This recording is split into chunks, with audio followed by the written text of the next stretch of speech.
प्रभु यीशु मसीह के नाम में आपको अनुग्रह, शांति और आशीष मिले। ये घटना जो मैं पढ़ रहा हूँ, ये बाइबल में नए नियम में मत्ती की पुस्तक 9 अध्याय में पाई जाती है।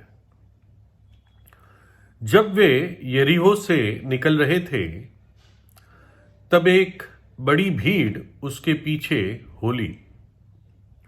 और देखो, 2 अंधे जो सड़क के किनारे बैठे थे, ये सुनकर कि यीशु जा रहा है, पुकार कर कहने लगे कि हे प्रभु, दावीद की संतान, हम पर दया कर।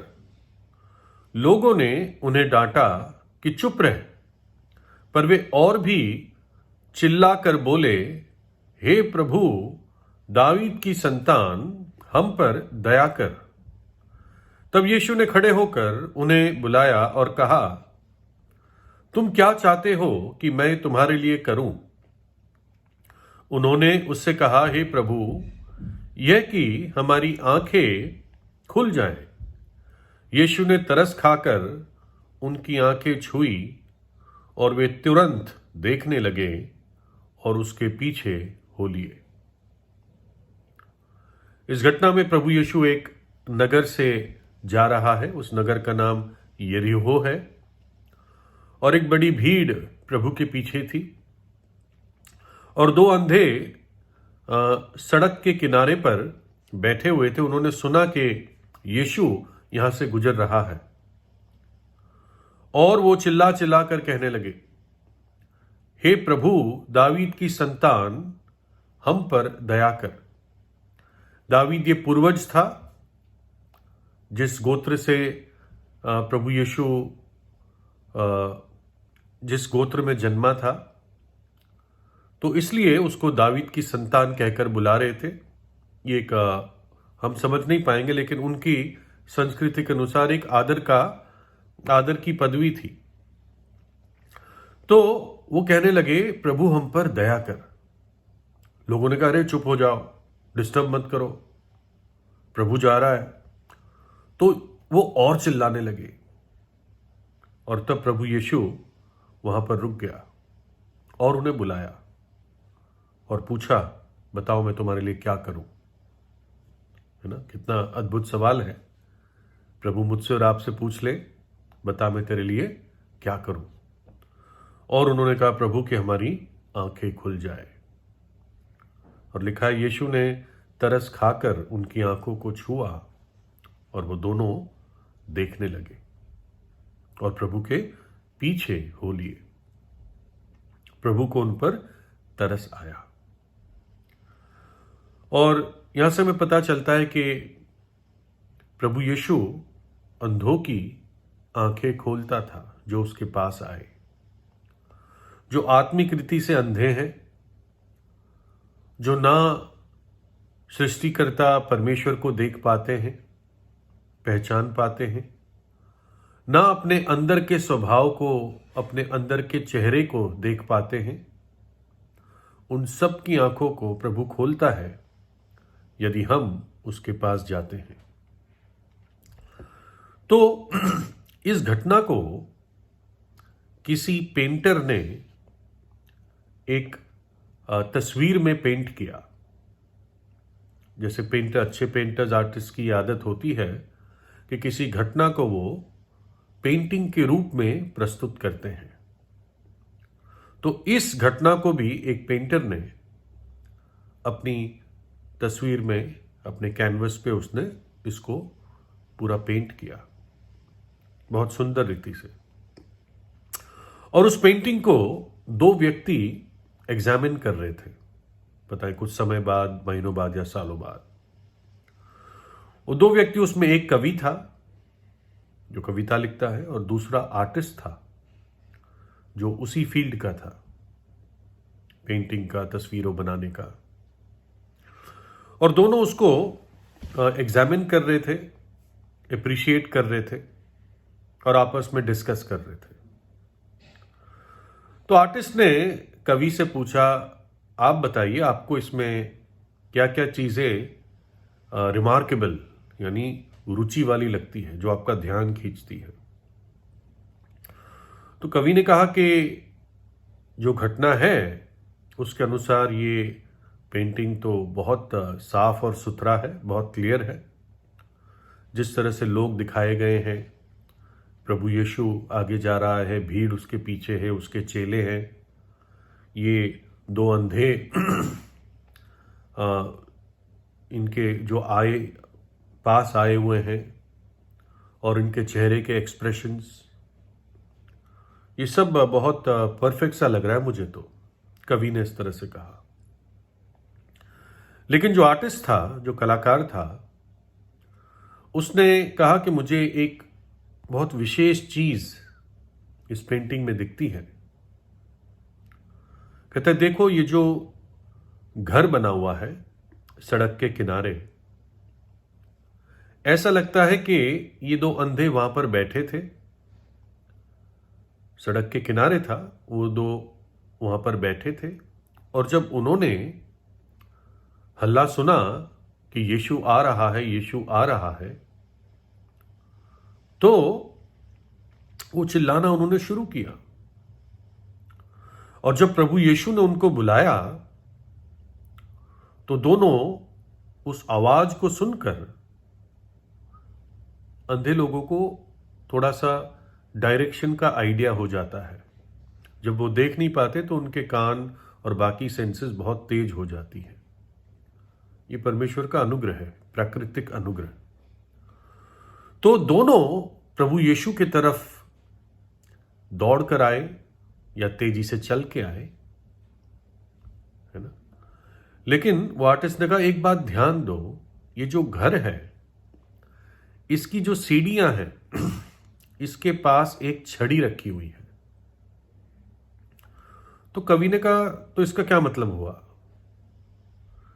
तो वो कहने लगा आर्टिस्ट कि इसका मतलब, पेंटर ये कहना चाहता था कि दो अंधों में से एक अंधा इस विश्वास से प्रभु यीशु के पास दौड़ कर आया कि इसके बाद मुझे छड़ी की आवश्यकता नहीं होगी। आज के दिन में जो नेत्रहीन होते हैं उनके पास व्हाइट और रेड कलर की छड़ी होती है। उन दिनों में ऐसा नहीं होगा, छड़ी नॉर्मल छड़ी होगी, वॉकिंग स्टिक होगी, डंडा सा होगा। कह रहा वो छोड़ कर आया सीढ़ी पर, अपने विश्वास से आया कि इसके बाद मुझे आवश्यकता नहीं होगी। अगर मैं प्रभु यीशु के पास आज आ जाता हूं और वो मुझे आज मेरी आंखों को खोल देगा, हम पर दया कर देगा। उनकी प्रार्थना ये थी, हे प्रभु हम पर दया कर। और वचन में लिखा है, प्रभु ने उनकी बात सुनकर इस प्रकार से उन पर तरस खाया, है ना। तो हम देखते हैं कि एक आर्टिस्ट ने कैसी बात नोट की, और जो ओरिजिनल पेंटर था उसने भी कितनी सुंदर बात उस पेंटिंग में प्रस्तुत की। ऑफ कोर्स ये उसकी एक काल्पनिक बात थी, लेकिन उस काल्पनिक बात में भी सच्चाई थी, क्योंकि विश्वास से आए थे इसलिए चिल्ला रहे थे। चुप कराने पे भी ये चुप नहीं हो रहे थे, लेकिन छड़ी एक ही दिखी, यानी शायद दूसरे ने ये बात सोची ही नहीं। चंगे दोनों हुए, दोनों की आंखें खुल गई, लेकिन पेंटर ने एक के विश्वास को बहुत सुंदर रीति से प्रकट किया, है ना। उसने सोच लिया था, मुझे अब मेरी केन की, मेरी छड़ी की आवश्यकता नहीं पड़ेगी, है ना। बहुत लोग हैं दुनिया में जो अपनी छड़ियों का और बैसाखियों का सहारा लेते हैं और आधे अधूरे प्रभु के पास आते हैं। परमेश्वर चाहता है कि पूरे विश्वास के साथ प्रभु यीशु के पास आए। वो हमारे विश्वास का कर्ता है और उसको सिद्ध करने वाला है। बाइबल कहती है कि उद्धार या मुक्ति, अनंत जीवन विश्वास से ही पाया जाता है। हम सोचे हमारे भले काम, धार्मिक काम, धर्म के काम हमें मुक्ति दे देंगे, तो हम गलत फहमी में हैं। ये बात ऐसा नहीं है कि अच्छे काम परमेश्वर नहीं चाहता हम करें, सचमुच में चाहता है, वेलकम है। लेकिन उन अच्छे कामों के द्वारा हम स्वर्ग के राज्य में प्रवेश नहीं कर सकते। बाइबल कहती है कि हमारे धर्म के काम परमेश्वर की दृष्टि में मैले चिथड़ों के समान है। जैसे आप मैले चिथड़े कैसे उसको देखते हैं, कैसे उसका ट्रीटमेंट होता है। अगर कोने में पड़ा हुआ है, मैला पड़ा हुआ है, आप उसको अपने साफ कपड़ों के साथ नहीं रखेंगे, है ना, और एक समय के बाद उसको फेंक देंगे। तो हमारे अच्छे से अच्छे धर्म के काम कुछ भी क्यों ना हो, वो परमेश्वर की दृष्टि में मैले चिथड़ों के समान है, अगर हम सोचते हैं कि उन कामों के द्वारा हम मुक्ति या मोक्ष पा जाएंगे। कुछ लोग विपरीत होते हैं, वो सोचते हैं उनका जीवन इतना खराब है कि परमेश्वर उनको ग्रहण नहीं करेगा। वो अपने पापों और दोष की छड़ी को पकड़े बैठे हैं। जैसे पहले वाले अपने भले कामों को या अपने घमंड को, अपने विल पावर को की छड़ी को पकड़े बैठे हैं, ये अपने दोष की छड़ी को पकड़ के बैठे हैं कि हम कभी नहीं जा पाएंगे स्वर्ग। कौन, कैसे हम एक्सेप्ट होंगे। उनके लिए भी प्रभु यीशु कहता है कि तुम मेरे पास आओ, उस छड़ी को छोड़ दो, विश्वास से आओ, जैसे हो वैसे आ जाओ, मैं तुम्हें एक्सेप्ट करूंगा, है ना। प्रभु यीशु ने इसलिए क्रूस पर अपने प्राण दिए, अपना पवित्र खून बहा दिया, ताकि हमारे सारे पाप धुल जाएं, है ना, पापी के भी और जो अपने आप को धार्मिक समझता है उनके भी, जो भी विश्वास से आता है ना, जो सच्चे हृदय से आता है कि प्रभु यीशु ने मेरे खातिर अपनी जान क्रूस पर दी। इतना ही नहीं, वो तीसरे दिन जी उठा। जो इस साधारण सत्य पर, जो वास्तव में साधारण नहीं है, एक आश्चर्यकरम है कि यीशु ने मेरे खातिर अपनी जान दी, मेरे पापों की सजा उठाई और तीसरे दिन जी उठा। जब एक व्यक्ति इस सत्य पर विश्वास करता है, बाइबल कहती है वो अनंत जीवन प्राप्त करता है और उसी में प्रवेश करता है। इतना साधारण और सीधी बात है। क्या आप विश्वास करते हैं? क्या आप विश्वास करेंगे? तो जो भी आपकी छड़ी हो उसको पीछे छोड़ दीजिए, उस अंधे की तरह, और विश्वास से प्रभु यीशु के पास आए। प्रभु कहता है नीति वचन में, हे मेरे पुत्र या हे मेरी पुत्री, अपना हृदय मुझे दे दे। आज प्रभु यीशु को अपने हृदय में बुलाए, उस अंधे की तरह चिल्लाकर कहे, हे प्रभु मुझ पर दया कर। या जैसे एक और टैक्स कलेक्टर ने कहा, हे प्रभु मुझ पापी पर दया कर। और प्रभु यीशु आपकी प्रार्थना को सुनेगा, रुक जाएगा, आपकी प्रार्थना को सुनेगा। प्रभु यीशु आपको आशीष दे।